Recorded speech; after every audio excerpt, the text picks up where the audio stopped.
Welcome back to Live Wire Transmission. I'm your host Tariq Khan Javed. Now it's time for real estate sector.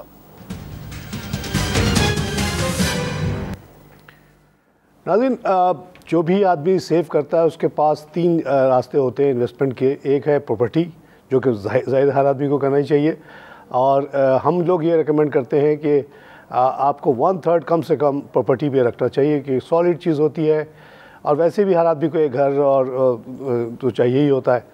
1/3 हम कहते हैं कि आप savings में लगा दें, बॉन्ड्स में लगा दें, फ़िक्स टर्म्स पे लगा दें, डिपॉजिट पे रख लें, और 1/3 जो है आप शेयर्स पे लगाएं। हमने कभी आज तक किसी भी शो में ये नहीं कहा कि सारा पैसा शेयर में लगा दो या सारा पैसा प्रॉपर्टी पे लगा दो।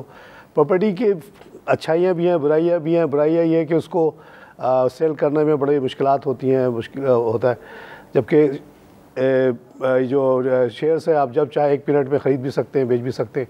तो सबके कुछ फ़ायदे नुकसान हैं, लेकिन जब आप बैलेंस पोर्टफोलियो बनाते हैं तभी आप कामयाब होते हैं।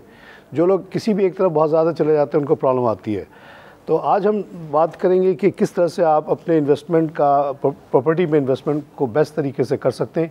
और इस सिलसिले में एक बड़े माहिर को बुलाया आज हमने, इमरान वसी शेख साहब, जो कि इन्वेस्टर्स वर्ल्ड के नाम के एक कॉर्पोरेट ब्रोकरेज चलाते हैं प्रॉपर्टी के सिलसिले में। इमरान साहब, welcome to show sir. Thank you, thanks for coming. First time आपसे मुलाकात हो रही है।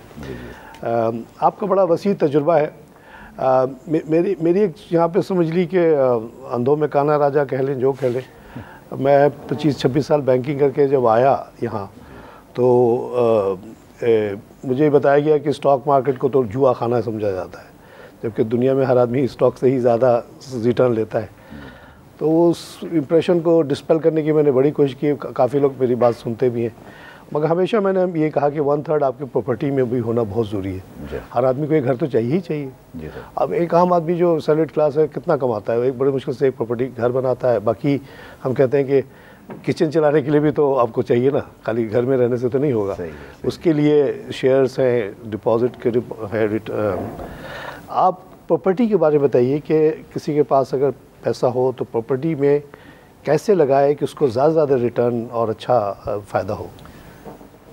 Thank you sir. सबसे पहले तो गुजारिश ये है कि जब प्रॉपर्टी के अंदर जब आप प्रॉपर्टी को लेते हैं कि इसके अंदर मुख्तलिफ डिफरेंट वैराइटीज़ हैं इन्वेस्टमेंट की, और डिफरेंट प्रपोजल्स होते हैं। उसमें एक प्रपोजल ये होता है कि एक शॉर्ट टर्म इन्वेस्टमेंट होती है, एक होती है लॉन्ग टर्म इन्वेस्टमेंट।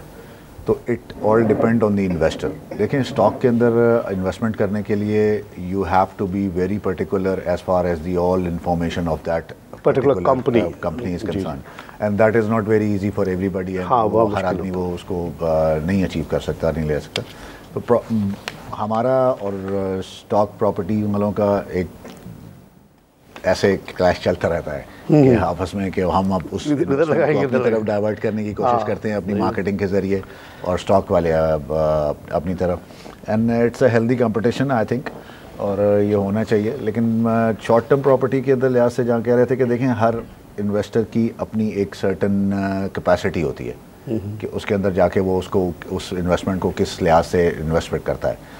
अब मिसाल के तौर पे अब कराची को अगर मार्केट को ले लेंगे तो कराची में हमारे पास 3 मेन मार्केट्स हैं। अच्छा। जहाँ पे इन्वेस्टमेंट्स हो रही हैं। जो बड़ी मार्केट है दैट इज़ DHA।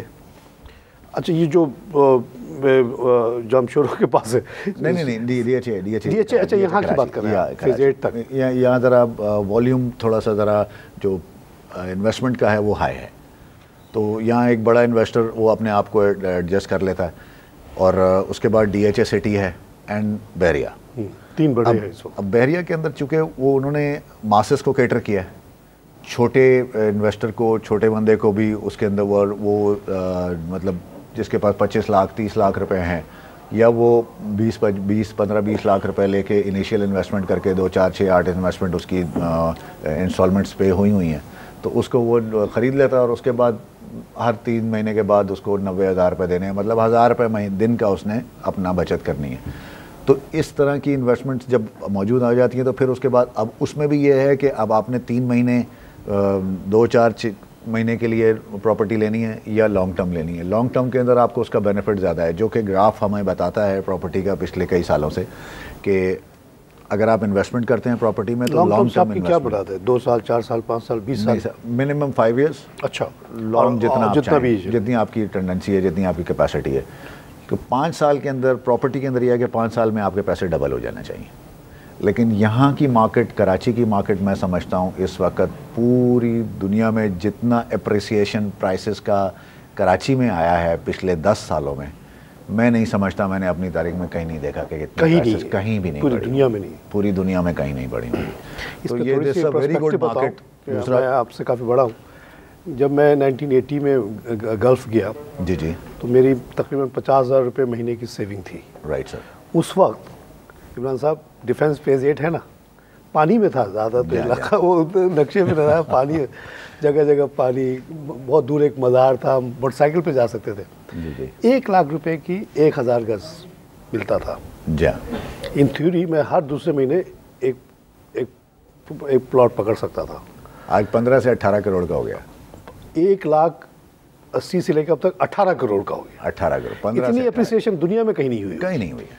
आप देखें पूरी, अगर कहीं हुई भी है, यूएसए में, अमेरिका में आप चले जाएं, वहाँ आप बिल्कुल मिनिमम 5%, 2%, 10% अगर एसेट शो करते हैं या कैश शो करते हैं, उसके बाद आपको वो लीज के ऊपर घर दे देते हैं एंड यू पे आप उसको कई इंस्टॉलमेंट देते हैं, वो ये जिसको मॉर्गेज कहते हैं, वो पे करते रहे 30 साल 40 साल तक। लेकिन एक चीज़ अच्छा, वहाँ तो प्रॉपर्टी बढ़ती नहीं है, वहाँ तो ज़मीन की कोई, अच्छा जैसे यहाँ हमारे यहाँ ज़मीन खरीदते, वहाँ तो सिर्फ घर बिकता है सर। घर देखें, असल बात ही ये है कि इस चीज़ को हमें, हमारी गवर्नमेंट को बहुत ज़रूरी तौर पे ये चीज़ समझनी चाहिए और इस एस्पेक्ट को इस तरीके से लेना चाहिए। देखें, अब ये DHA है, कितनी महंगी प्रॉपर्टीज़ हैं।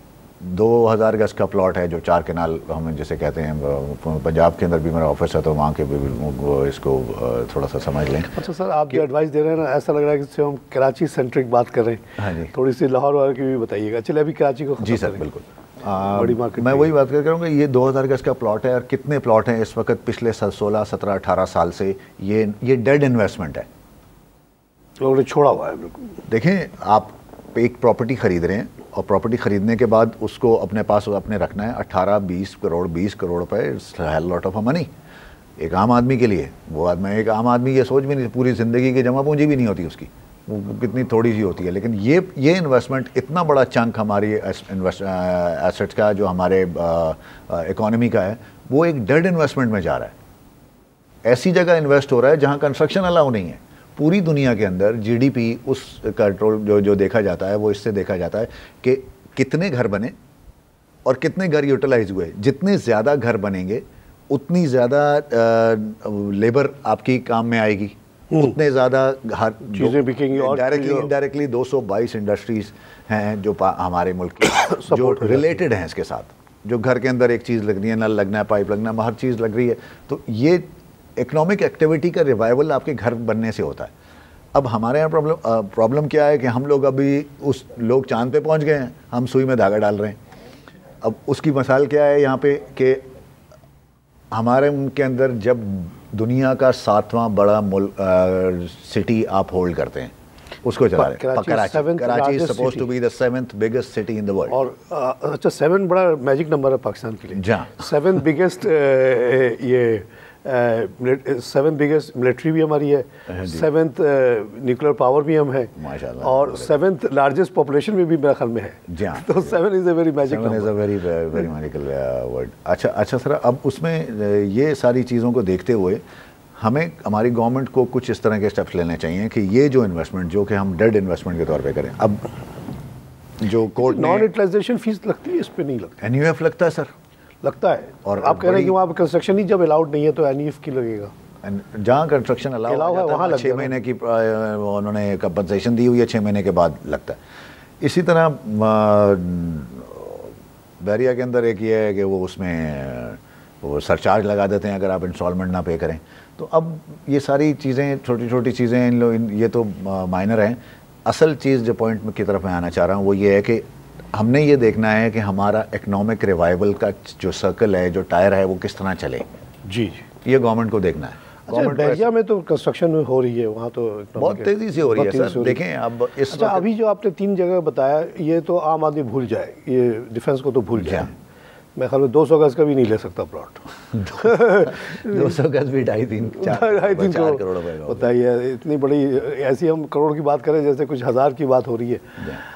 इसी तरह आप अगर लाहौर में चले जाएं, सॉरी आपकी बात काट रहा हूँ, अगर आप लाहौर चले जाएं तो लाहौर के अंदर प्राइसेस, क्योंकि ज़मीन का फैलाव ज़्यादा है वहाँ पे, ज़मीन तो कराची में बहुत है साहब, और सूखी ज़मीन है, लेकिन सर मसला ये है तो ज़राती ज़मीन डेवलप्ड नहीं है ना, डेवलप्ड नहीं। हम 2-3 चीज़ें ऐसी हैं कि जो कि बहुत ज़्यादा ज़रूरी हैं, जिनको पॉइंट आउट करना मैं चाहूँगा ज़रूरी, कि बाहर के जैसे सिंगापुर, हांगकॉन्ग, ये इन्होंने जो तरक्की की है और इनके यहाँ क्राइम रेट कम होने की वजह क्या है, कभी हमने सोचा ये, हम इस तरफ नहीं गए।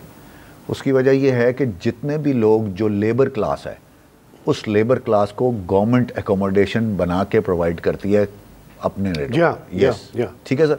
सिंगापुर में उसमें क्या होता है, उसका फ़ायदा क्या होता है कि government have the data of all people, वो जो वहाँ आके रह रहे हैं। यहाँ एक खैबर पख्तूनख्वा से, पंजाब से और डिजर्टेड एरिया से कुछ लोग आके यहाँ आके रहना शुरू करते हैं, और आउटस्कर्ट्स की जो कच्ची आबादियाँ हैं वहाँ पे आके रहते हैं, उनका कोई डाटा नहीं है यहाँ पे। ये कॉस्मोपॉलिटन सिटी है, यहाँ हर बंदे ने आना है और हर बंदे का हक है, ठीक है, अगर कहीं रोज़गार मिल रहा है किसी शहर में आपके मुल्क के, तो आप आ सकते हैं, लेकिन आप उनका डाटा होना मौजूद ज़रूरी है। अब उनका डाटा मौजूद नहीं होता। एक आप यहाँ से निकल जाएंगे, गिजरी के पास से गुजरेंगे, आप देखेंगे 400-500 आदमी आपको बैठा हुआ मिलेगा, जो बैठा हुआ है कोई उसको रोज़ का रोज़गार मिल जाए। जिसको नहीं मिलेगा रोज़गार, वो जो देखेगा कि एक आदमी 10 किलो का गोश्त का थैला लेके जा रहा है, तो वो उसका थैला फाड़ेगा, बिल्कुल फाड़ेगा। तो ये बदअमनी की एक वजह भी है। तो हमें कोशिश ये करनी चाहिए कि जो आपके मतलब ये कहना है कि सिंगापुर वगैरह की तरह गवर्नमेंट को मैसिव अमाउंट ऑफ घर बना के लोगों को देना चाहिए। इनिशियली वो उसको स्टार्ट तो करें। अब हमें रोडें बना रहे हैं जी, गवर्नमेंट का तो कोई रोल ही नहीं जी। यहाँ पे एक फ्लैट में जानता हूँ जो प्राइम मिनिस्टर स्कीम में बना था गुलशन मेमार में, ये जौहर में जी। उसके अलावा तो मुझे और कुछ नहीं पता गवर्नमेंट का क्या है। There is no entry of government. Sir यही एक सबसे बड़ा हमारा अच्छा साहब, इमरान साहब देखिए इस मुल्क की में क्या क्या जुल्म हुआ है लोगों पे। साइट एरिया बना दिया, मगर वो भूल गए कि साइट एरिया में तो लेबर काम करेगा, उसके लिए भी कुछ लेबर कॉलोनीज हैं सर, वहाँ पे थोड़े सी बने हुए हैं, बहुत छोटा सा। तो लोग क्या करते हैं, लोग पहाड़ों पे बैठ के जाके, बनारस के पहाड़ों पे मेजर इन्वेस्ट। यहाँ के अनरेस्ट जब कराची में था अनरेस्ट, अब तो अल्हम्दुलिल्लाह अल्लाह ताला का बड़ा शुक्र है बेहतर हो गया। जब यहाँ अनरेस्ट था तो उस अनरेस्ट की वजह से यहाँ के कई बड़े इन्वेस्टर्स, कई बड़े इंडस्ट्रियलिस्ट वो यहाँ से चले गए। हमें हमारी गवर्नमेंट को इन इन्वेस्टर्स को ऐसे हाथों में ले रखना चाहिए। ये वो आदमी है, देखें एक गवर्नमेंट ऑफिसर है, उसने जॉब करनी है, वो जब जॉब करने के लिए जाता है वो काम अच्छा करे, उसको तनख्वाह मिलनी है, वो बुरा करे, उसने 30 दिन के बाद तनख्वाह लेनी है और उसने घर चले जाना है। जबकि एक जो इन्वेस्टर है या जो पैसा इन्वेस्ट कर रहा है बंदा, वो अपने सारे पैसे को स्टेक के ऊपर लगाता है, पूरी ज़िंदगी उसके लिए खतरा ले रहा है। कंसिस्टेंट पॉलिसीज़ का होना बहुत ज़रूरी है। इन्वेस्टर जब तक कंसिस्टेंट सिलसिला भी है वहाँ पे। इस्लामाबाद की क्या पोजीशन है प्रॉपर्टी की? इस्लामाबाद में प्राइसेस का रेज नहीं है ना, हम बहुत रेज नहीं मैं है। अपनी वर्सेस इन्वेस्टमेंट की कहानी सुनाऊँ आपको। जी सर। कराची में तो जो 1 लाख में जो मिलता था उसमें वो पैसे ही नहीं थे। बहने के शादी वादी में करता रहा। फिर मैंने 6 लाख पे एक प्रॉपर्टी ख़रीदी 600 गज की। जी सर। वो खैर बाद में 1 करोड़ 15 लाख में बेच दिया हमने, गलती कर दी। ठीक। फिर एक और लिया था फेज 8 में, उसमें कंस्ट्रक्शन नहीं थी, वो भी शायद 5-6 लाख का कुछ दिनों के बाद, तो वो तो 13 लाख ही में बेच दी। अच्छा, तो हर एक और जो मैंने बड़ा इन्वेस्टमेंट, मतलब my first investment you can say in my life, way back in 79, नहीं सॉरी 89, ओके 89, 79 में तो पढ़ रहा था। तो 89 में मेरे पास थोड़े से पैसे आए हाथ में सर। तो कुछ लोग आए कि गवर्नमेंट के जो एम्प्लॉयज़ हैं उन्होंने PECHS, जैसे यहाँ नहीं है इस्लामाबाद, यस, तो आप थोड़े से पैसे दे दें और मेंबर बन जाएं, उसके बाद इंस्टॉलमेंट देते रहे। तो मैं बन गया, क्योंकि इससे ज़्यादा पैसे ही नहीं थे, ऐसा नहीं था कि मैं जाके लाखों के प्रॉपर्टी खरीदता। तो साहब वो 89 से लेके अब आ गया है, सारी पेमेंट मैंने कर दी, गैस की, उसकी सब कुछ। वो उसमें मुझे 60 लाख भी कोई नहीं देता सर। मसला ये 1200 गज है। देखें सबसे ज़रूरी चीज़ ये है कि जहाँ पे कराची है ना, कॉस्मोपॉलिटन सिटी है, हर किस्म की रिक्वायरमेंट है। अब तो मेजॉरिटी चाइनीज भी आना शुरू हो गए हैं। प्रॉपर्टी कहाँ पे है? फतेहगंज रोड। मैं पीसीएस सोसाइटी को समझता हूँ, मैं देखा हूँ। वो जो हज़ारा हाईवे आ रहा है वहीं से गुजर के डीआई की तरफ जाए। बिल्कुल सही करें। और दूसरी तरफ क्या है? वो एयरपोर्ट है, नया एयरपोर्ट बेनजीर। बल्कि मेरे रोड का नाम है तारिक रोड, और उसी से गुजर के डंपर जाते हैं अभी एयरपोर्ट के काम के लिए। जी हाँ। 1200 गज के मुझे कोई 1 करोड़ देने के लिए तैयार नहीं है। सर रीज़न क्या है? अब यही बात समझने वाली बात है ना। रीज़न एक भी रीज़न है वहाँ पे। देखें, इस्लामाबाद की आउटस्कर्ट में या इस्लामाबाद के करीब जितने ज़्यादा लोग रह रहे हैं, वहाँ इन्वेस्टर्स या बिजनेसमैन बहुत कम है। वहाँ लेबर क्लास है या सैलरीड ब्यूरोक्रेट है, सैलरीड तबका है। वो सारी ज़िंदगी के अंदर एक प्लॉट खरीदते हैं और उसको होल्ड करते हैं। वो कहते हैं ये हमारी कमाई है। यहाँ लोग प्ले करते हैं अपने पैसे। अच्छा, ये यहाँ लोगों को प्ले करने का आता है। अब ये आहिस्ता आहिस्ता ट्रेंड थोड़ा सा लाहौर शिफ्ट हो रहा है। लाहौर के अंदर भी काफ़ी लाहौर की भी प्रॉपर्टी ऐसी करोड़ों में है जी। लाहौर में भी ऐसे ही है जी, बिल्कुल। जो अब देखें, यहाँ की जो प्रॉपर्टीज़ का मैं आपको सबसे ज़रूरी बात बताना चाह रहा हूँ कि अब G+ पहले 2 तक उन्होंने रिस्ट्रिक्ट कर दिया था इसको, फिर उसके बाद केस चला, G+6 पे आ गए। अब व्हाट इज़ G+6? एक आदमी ने एक 100 करोड़ रुपए का प्लॉट ख़रीदा हुआ है और उसको आज बोलें जी जो जिसके पर G+10 और 12 या 13, 16, 18 बना सकता था, वो आज उसको आप G+6 के ऊपर ले आए हैं, तो आपने कौन सा एहसान कर दिया था? वो तो कितने का एक फ्लैट बेचेगा कि निकलेगा पैसा? उसकी फिजिबिलिटी आउट हो गई ना। वो पैसा वो अपना पैसा यहाँ से उठाएगा, उसके पास 10,000 ऑप्शन है। वो बाहर जाएगा, दुबई लाएगा, या वो जाके पैसे बॉन्ड में रख देगा। ये पैसा इकोनॉमी में से निकल जाएगा जो प्रॉपर्टी के अंदर आया हुआ है और रोल होने के लिए आया हुआ है, जिससे इकोनॉमिक एक्टिविटी प्रिवेल हो सकती है, वो बंद हो गई। अब ये साहब आज के दौर में जो आप कीमतें बता रहे हैं, अब तो हाउस में रहना जो है ना ख्वाब बन जाएगा थोड़े दिन के बाद। जैसे पहले हम लोग, आप भी शायद रहे होंगे, मैं भी हमेशा एक विला में जो रहने का कॉन्सेप्ट था कि बड़ा सा 600 और 1000 का घर है और उसमें फैमिली रह रही है। ये तो बहुत रेयर हो जाएगा। बहुत अमीर तरीन लोग रह पाएंगे, ज़्यादातर लोगों को तो फ्लैट में ही जाना है। और ये high rise is the only hope. Yes, है ना। सेफ भी होता है, सिक्योर भी होता है, हवादार भी होता है। आपका पैसा बचता है, इसमें आपके एकोमोडेशन आपको ज़्यादा मिलती है, इसमें आपको रोडें कम बनानी पड़ेंगी। जितने ज़्यादा घर बनाएंगे उतनी ज़्यादा रोडें आपको कारपेट करनी है। उसी रोड को एक मल्टी स्टोरी बिल्डिंग बनेगी, वो 20-40 मंजिला बिल्डिंग बन गई। 40 मंजिला बिल्डिंग के अंदर एक फ्लोर के ऊपर 4 हैं, तो अब कितने अपार्टमेंट, 240 अपार्टमेंट आपके सामने आ गए। अब 240 घरों को अकोमोडेट कर रहे हैं 1-2 हज़ार गज के प्लॉट पर। ये बात समझने की ज़रूरत है। इसमें पैसे की भी बचत है, इसमें आपके पानी का जो प्रॉब्लम हमें आया हुआ है उसकी भी बचत। घर के अंदर पानी की यूटिलाइजेशन नॉर्मली अगर इक्वेशन देखा जाए तो घर के अंदर पानी यूटिलाइज ज़्यादा होता है इंस्टेड ऑफ अपार्टमेंट। ये चीज़ इनको समझनी चाहिए, लॉन्ग टर्म प्लानिंग करनी चाहिए। और अभी भी गवर्नमेंट के पास टाइम है, अभी कर सकते हैं, इससे पहले कि हमें देर हो जाए हमें। और अब आपने कम्पीट करना है। का जो कहा उसमें उन्होंने ये भी इंडिकेशन दिया था कि आप अभी बनाना शुरू करें, 6 तक पहुँचते तो टाइम लगेगा। इसी दौरान रिकन्सिडरेशन हो रही है। अच्छा इमरान साहब, इस सिलसिले में मैं क्योंकि बाहर रहा हूँ हमेशा, हर जगह मैंने यही देखा है कि गवर्नमेंट के जितने इदारे होते हैं वो बड़े नाकारा होते हैं। ये जो आपके यहाँ कराची में इतना बड़ा शहर है, वाटर एंड सीवेज बोर्ड है, इससे ज़्यादा नालायक इदारा मेरे ख्याल में दुनिया में नहीं होगा कहीं। सर अनबिलीवेबली बैड गवर्नेंस है, बिल्कुल। बहुत कहीं तो पानी इतना बह रहा है। आप अगर मेमार गए हैं, जी गुलशन मेमार, वहाँ पे डायमंड सिटी, वसी कंट्री पार्क, उसी के पीछे से बड़ी लाइन आती है। जी सर। उसको इतना लोगों ने सुराख किया कि उसके पीछे जो एक आबादी है, वहाँ मेरे भी प्लॉट्स हैं, वो बिल्कुल दरिया बन चुके हैं। मछली पकड़ते हैं लोग वहाँ पे। सर ये उधर इतना वेस्ट। अच्छा फिर क्या करते हैं? हैंडलिंग है ना डिपार्टमेंट की, ये किसने करना है? अब वो मेरे प्लॉट पे अगर पानी आ गया तो मैं क्या करूंगा? मैं पंप लगा के ड्रेन में डाल दूंगा। वहाँ झीलें बनी हुई हैं सर। यहाँ साफ पानी जो है ना DHA में 4-4 हज़ार उसमें से गुजर रहा है जी। आप देखेंगे, फ़र्क देखें। एक ही शहर के अंदर एक जगह पानी, पीने का पानी झील के तौर पर इस्तेमाल हो रहा है, और एक जगह 10,000 रुपये से 5,000 से 10,000 रुपये का टैंकर आ रहा है। DHA के अंदर 80% DHA में और टैंकर सप्लाई होते हैं, और टैंक 10,000 रुपये का टैंकर है। ये एक माफिया, एक वीडियो मैंने उस दिन देखी थी, उसके ऊपर आया था कि ये कोई बिलियन डॉलर्स की माफिया है। एक साल के अंदर कितने बिलियन डॉलर्स का बिजनेस ये होता है, और डेली बेसिस के ऊपर 10,000 कब हो गया सर? 10,000 बड़ा टैंकर 2400 गैलन वाला 8,000 10,000 रुपए का मीठे पानी का। पहले तो 5-6 हज़ार का होता था। मैं आपको बता रहा हूँ, हम तो खरीद रहे हैं सर, हमारे लिए तो प्रॉब्लम है वहाँ। ये कई लाख का तो पानी पी जाते होंगे डिफेंस वाले सर। ये तो अब ये मैनेजमेंट को देखना चाहिए कि एक इंटरनल को, कि हम यहाँ बोरिंग करें अच्छी जगह जहाँ पे बोर्स हो सकते हैं। ये तो एक स्टेप्स लेने के बाद से होगा ना, जब तक। सर मेरी अपनी तजवीज़ इस सिलसिले में ये है कि ये एक वाटर बोर्ड बना दिया जाए, या कराची वाटर कंपनी बना दें आप, ठीक है ना, उसको लिस्ट कर दें शेयर मार्केट में।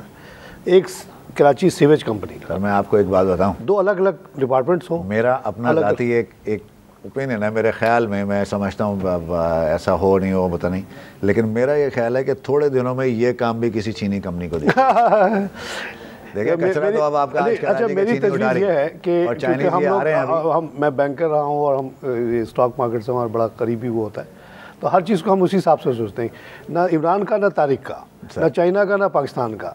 एक कंपनी बन गई कराची, जैसे कराची इलेक्ट्रिक है तो कराची वाटर, कराची सीवेज, या कुछ और नाम दे दीजिए अच्छा सर कराची वेस्ट, जो भी कहते हैं इसको, ठीक है ना। अब वो कंपनी आ गई, 10 रुपये का शेयर आया, हमने भी ख़रीदा, आपने भी ख़रीदा, सबने ख़रीदा, और गवर्नमेंट भी कुछ स्टेक रख ले उसमें। गवर्नमेंट ऑफ सिंध नहीं खरीद ले 10% 20% शेयर, मगर 20% पे उनको मैनेजमेंट कंट्रोल नहीं मिलेगा। Management will be independent. Board में पता चला आप बैठे हुए हैं, मैं बैठा हुआ, और हम इसको just like a normal profitable company चलाएंगे। तो जब हम चलाएंगे तो ये मेमार वाला लीकेज तो बर्दाश्त ही नहीं करेंगे ना, 2 मिनट के लिए भी नहीं करेंगे। The leader of that group should be a professional. हाँ, वो लीड करके लेके जा सकता है। जितनी आपकी लिस्टेड कंपनीज हैं, they are all run by professionals. Yes, Mian Mansha साहब एमसीबी नहीं चलाते, प्रोफेशनल चलाते। उन्होंने बंदे हायर किए है ना भाई, उनको नहीं पता बैंक का हायर किया हुआ है। या जो अगर पावर कंपनी उनकी चल रही है तो क्या वहाँ पे खुद जाके करते हैं? नहीं, उसके अलग प्रोफेशनल्स हैं।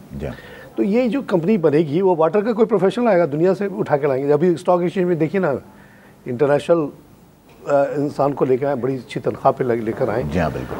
तो ऐसे ही इश्तिहार आएगा इंटरनेशनली, कराची वाटर के लिए आदमी चाहिए, तो कोई दुनिया का बहुत एक्सपीरियंस, 20 साल 25 साल एक्सपीरियंस वाला उसको बैठाएंगे ऊपर। उसका काम ये होगा कि हाले जी से या जहाँ से भी पानी आ रहा है उसको लाके घरों तक पहुँचाना। ज़रूरत पड़ेगी तो 2-3 डिसैलिनेशन प्लांट लगा लेगा। डिसैलिनेशन सर हमारे यहाँ बहुत एक्सपेंसिव है, हम अफोर्ड नहीं कर सकते, क्योंकि पेट्रोल भी हम बाहर से मंगाते हैं और ऊपर से पेट्रोल बम कल भी गिरा दिया गया है। ये डिफेंस वाला क्यों बंद हो गया? डिफेंस में तो लगाया तो था आपने। जी सर, वो लगा था, वो आज तक चला नहीं, खड़ा। ये कोजन था या कोजन था ना? हाँ, यानी बिजली भी पैदा होती और पानी भी बनता। मैं तो 25 साल यही पानी पी के आया हूँ। लोगों ने कहा तुम्हारे बाल इसलिए उड़ गए कि तुमने वो समुंदर का पानी पिया। मैंने कहा भाई उड़ना तो था ही वक्त के साथ। बात ये है असल के, हमें अब इस वक्त ये देखना है कि हमारा जो बिज़नेस है जिससे हम रिलेटेड हैं, हमने उसको असल में देखना है। तो उसको किस तरीके से उसके जो प्रॉब्लम्स हैं वो किस तरह के से सॉर्ट आउट हो जाएं। इसमें मेजर 2-3 चीज़ें जो मैंने बातें आज की हैं कि सबसे पहले तो ये कंस्ट्रक्शन अलाउ करें फर्स्टली, और ये अब G+6 से है इसको, बल्कि अब है तो नहीं, उनका एटीट्यूड चेंज हो गया है। आपके पॉइंट ऑफ व्यू वहाँ तक पहुँच चुके हैं। करूँगा अदलिया से कि वो इसको फिर रिवाइज करें इसको, और इसको कंस्ट्रक्शन अलाउ को फ्री फॉल करें, फ्री जाने दें उसको, जितना हाई राइज पूरा शहर। कोर्ट को ये कहना चाहिए कर दिया कि कंस्ट्रक्शन वालों को ना रोके। आप अगर सर्जनिश करनी है तो वाटर बोर्ड को करें कि भाई तुम्हारा K3 काम नहीं कर रहा, K4 की तुम बात कर रहे हो, जगह जगह लीकेज करने। ये जिनकी जिम्मेदारी है वो करे ना। चीफ मिनिस्टर की है, हमारे कंसर्न मिनिस्टर को है। हम बाहर से एक इन्वेस्टर आ रहा है, वो बिलियंस रुपीस का एक प्लॉट खरीदता है और वो आके काम करना शुरू कर रहा है, बिल्डिंग बनाना चाह रहा है। हम उसको ये बोले हमारे पास पानी नहीं है, हमारे पास सीवरेज नहीं है। और हम देखिए ना, गवर्नमेंट के जो निहायत ही अहम रिस्पॉन्सिबिलिटी में लॉ एंड ऑर्डर के बाद मैं समझता हूँ सबसे अहम काम तो पानी पिलाना है। जी सर, साफ पानी, नॉट कंटेमिनेटेड। ये नेसेसिटी ऑफ लाइफ है, गवर्नमेंट की जिम्मेदारी है। इसी चीज़ जो है सिविक लाइफ के लिए, मोहनजोदाड़ो में भी ड्रेन बने हुए थे, कवर्ड ड्रेन। तो आपको हाँ बताइए, ये होती है सिविलाइजेशन। तो एक सिविलाइज जगह पे सीवेज का लाइन तो होना बहुत ज़रूरी है, ना कि हर जगह सीवेज जो है।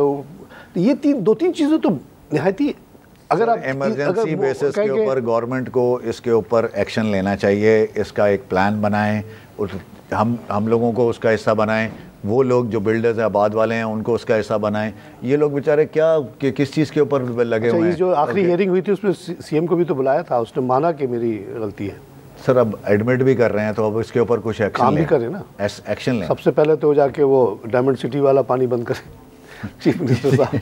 सर ये तो जहाँ जहाँ भी है, हमें तो मासेस को के देखना है कि हमारा शहर किस तरह के से ये बेहतरी हो जाए। और इकनॉमिक देखें, जिस बंदे ने इन्वेस्टमेंट करनी है ना, वो हर चीज़ ये देखता है।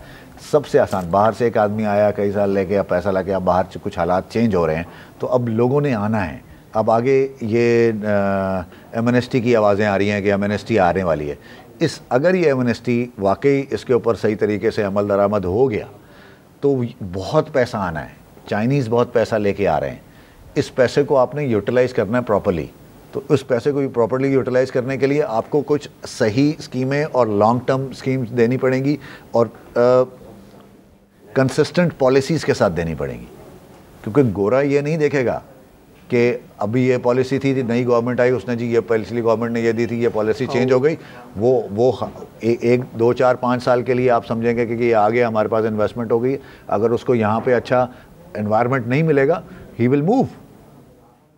जो इंटरनेशनली हमारे मुल्क में आके इन्वेस्टमेंट कर सकता है, वो कहीं और जाकर भी कर सकता है। Everywhere is most welcome. आपको अप्रिशिएट करना है उस को, और उनको असेस करना है, और उनको पूछना है कि भाई आपको कोई प्रॉब्लम है, आपकी प्रॉब्लम सॉल्व करें। ये मेजर प्रॉब्लम्स हैं, ये नेसेसिटीज़ ऑफ लाइफ हैं।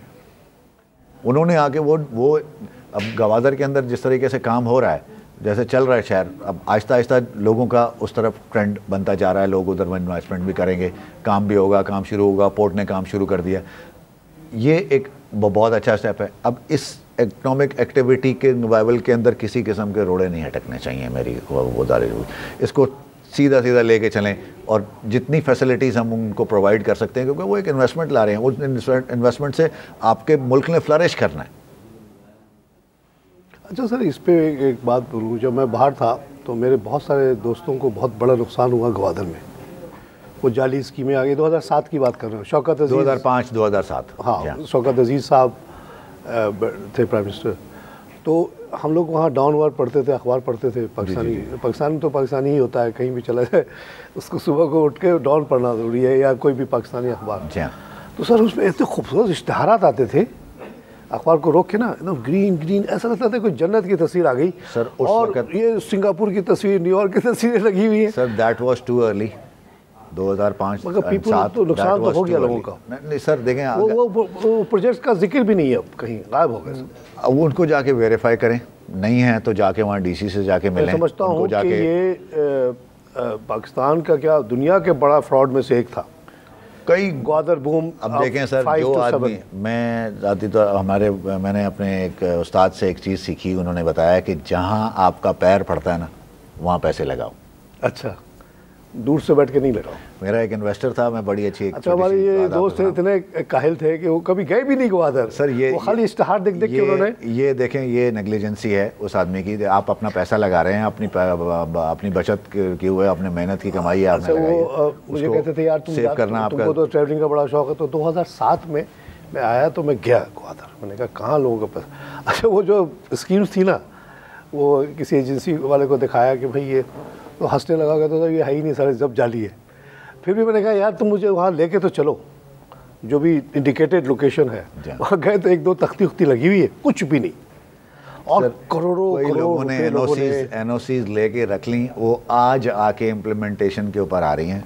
टाइम लगता है प्रॉपर्टी में, नया शहर बन रहा है, ठीक है, लेकिन तो वो जो 2007-5 में लोगों ने लिया था, उनको अभी प्रॉपर्टी मिलेगी? बिल्कुल मिलेगी, अगर वो ज़मीन स्टैंड करती है, मौजूद है। जिन लोगों ने बुकिंग की है वो बंदे मौजूद हैं और उनकी बेस मौजूद है, तो ये ज़रूर मिलेगी।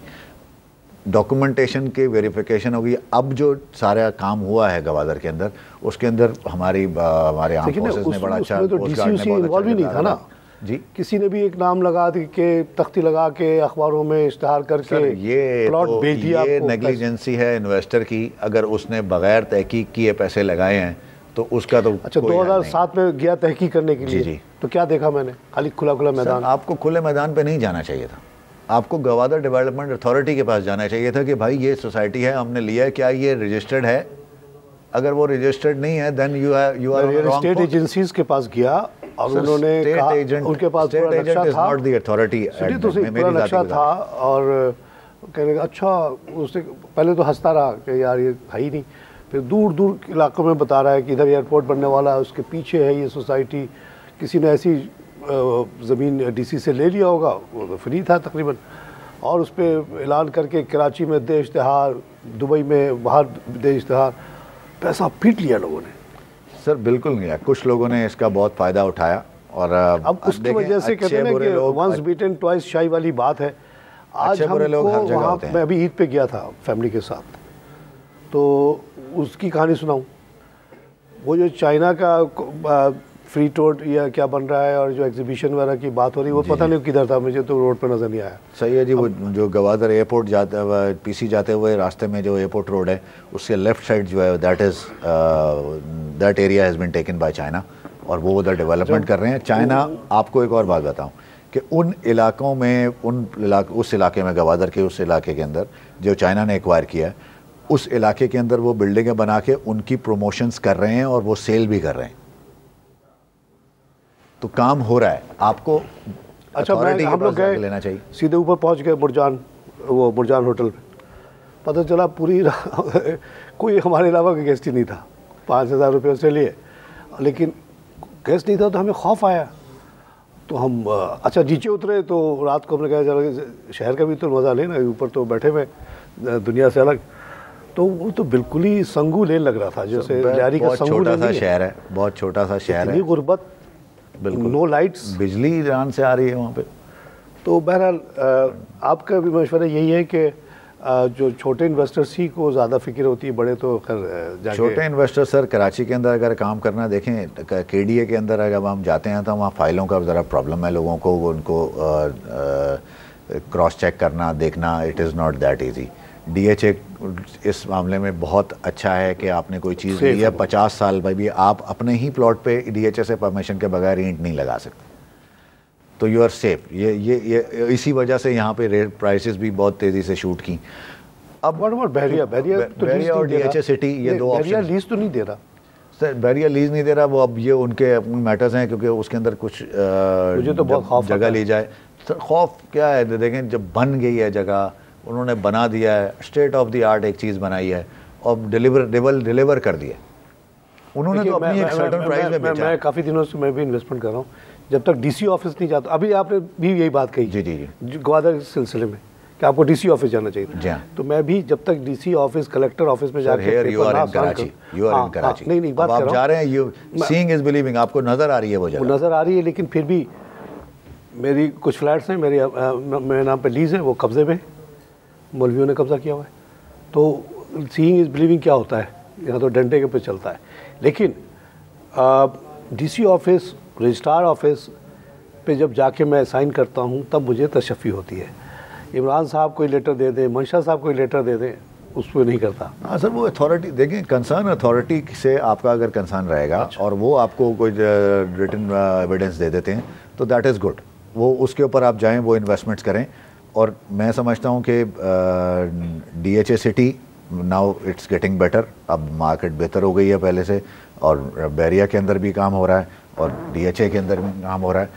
बीच की जो सोसाइटी एरियाज़ हैं हमारे, इन सोसाइटी एरियाज़ के अंदर चूँकि documentation it is not that easy, वो एक लेंदी प्रोसेस है और उस प्रोसेस में जाने से लोग कतराते हैं, इसीलिए लोग DHA का रुख करते हैं या बहरिया का रुख करते हैं, या नई सोसाइटीज़, अब नई सोसाइटीज़ भी लॉन्च होना शुरू हो गई हैं बड़ा सुपर हाईवे के ऊपर मज़ीद, तो उनके ऊपर भी काम हो रहा है। अब चॉइस इज़ योर्स। मैंने अक्सर अपने इन कस्टमर्स को ये देखा है कि उन्होंने DHA सिटी में पुरानी इन्वेस्टमेंट की थी 8, 10, 12 साल पहले, और जब वो लेके जाते हैं देखने के लिए, बहरिया से 10, 11, 12 किलोमीटर आगे है, वो देखते हैं कि DHA सिटी का जाके डेवलपमेंट वर्क देखते हैं और जाके बहरिया के अंदर डेवलपमेंट वर्क देखते हैं, वहाँ आंखें खुल जाती हैं। DHA में तो कुछ भी नहीं है, सिर्फ रोड ही रोड है। इमरान साहब, बहुत कुछ सीखने को मिला, बहुत बहुत शुक्रिया। Thank you, so nice of you. Young smart expert आपको मशवरे देते रहे। मशवरा यही है कि अगर आप या तो बहुत लॉन्ग टर्म करें, उस पर सबसे ज़्यादा फ़ायदा होता है। शॉर्ट टर्म में करना है तो बहरिया एरिया टाइप की चीज़ में, जहाँ पे आप इस सॉर्ट ऑफ इंस्टॉलमेंट में आप ले सकते हैं। तो ये 3 को इन्होंने आइडेंटिफाई किया। कराची में, लाहौर में भी इसी तरह के जो प्रोजेक्ट्स हैं बहरिया वाला के, वो ज़्यादा सेफ़ हैं। और इस्लामाबाद का उन्होंने कहा कि वहाँ देयर इज़ नो होप। तो मेरे प्रॉपर्टी की जो इन्वेस्टमेंट है वो तो डूब गई। वो पता नहीं मैंने कितना लाख दिया 89 से लेके 1 करोड़ नहीं देने के लिए कोई तैयार। यहाँ अगर मैं वही प्रॉपर्टी डिफेंस में ख़रीद लेता तो आज इमरान साहब कह रहे 18 करोड़ का होता। तो ये होता है, बेवकूफ़ी मेरे जैसा आदमी कर जाता है। तो बड़ा ख्वाब देखा था कि इस्लामाबाद में घर बनाऊंगा, रहूँगा। जाके देखा तो बोरिंग तरीन जगह है, वहाँ मज़ा ही नहीं आया, वापस कराची आ गया। नाज़रीन, इसी के साथ इजाज़त चाहता हूँ। खुदा हाफ़िज़।